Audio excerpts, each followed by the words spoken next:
अलिबाग तालुक्यातील शहापूर येथे भूसंपादन प्रकरणात महसूल यंत्रणेतील फेरफार नोंदींमध्ये झालेली छेडछाड आणि सुमारे 43.15 लाखांच्या भूसंपादन मोबदल्याच्या अनधिकृत वितरणाचा गंभीर प्रकार समोर आलाय। या प्रकरणी चरी मंडळ अधिकाऱ्यासह 5 जणांविरोधात पोयनाड पोलीस ठाण्यात गुन्हा दाखल करण्यात आला असून मंडळ अधिकारी रविदास सदुसिंग जाधव यांना अटक करण्यात आली आहे। मुंबईतील व्यावसायिक किशोर रतिलाल शहा यांनी दिलेल्या तक्रारीनुसार त्यांनी मौजे शहापूर येथील सर्वे क्रमांक 414-1, 414-3, 428-4 आणि 428-4 या जमिनी मूळ मालक रितेश किसन पाटील, रीना किसन पाटील आणि सुमन किसन पाटील यांच्याकडून विधिवत साठे खत आणि खरेदी खताद्वारे विकत घेतल्या होत्या। या व्यवहारासाठी उपविभागीय अधिकारी कार्यालयाची आवश्यक परवानगीही घेण्यात आली होती। तक्रारीनुसार विस्तारित शहापूर औद्योगिक क्षेत्रासाठी पोहोच रस्त्याच्या भूसंपादनाची प्रक्रिया सुरू झाल्यानंतर महसूल विभागातील संबंधित अधिकारी आणि कर्मचाऱ्यांनी फेरफार नोंदींमधून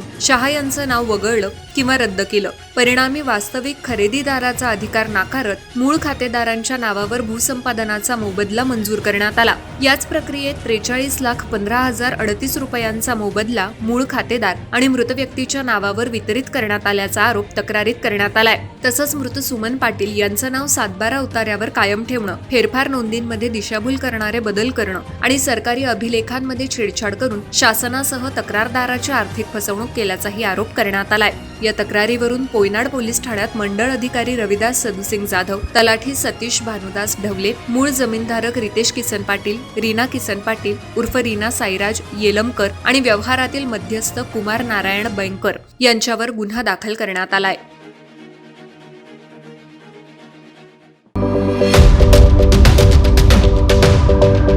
यूट्यूबवर सुद्धा रायगड टाइम्स सर्च करा आणि पहा रायगडच्या कानाकोपऱ्यातील प्रत्येक बित्तम बातमी। आणि हो, लगेच सबस्क्राईब बटनवर क्लिक करायला विसरू नका। रायगड टाइम्स, आपलं चॅनल, आपला आवाज।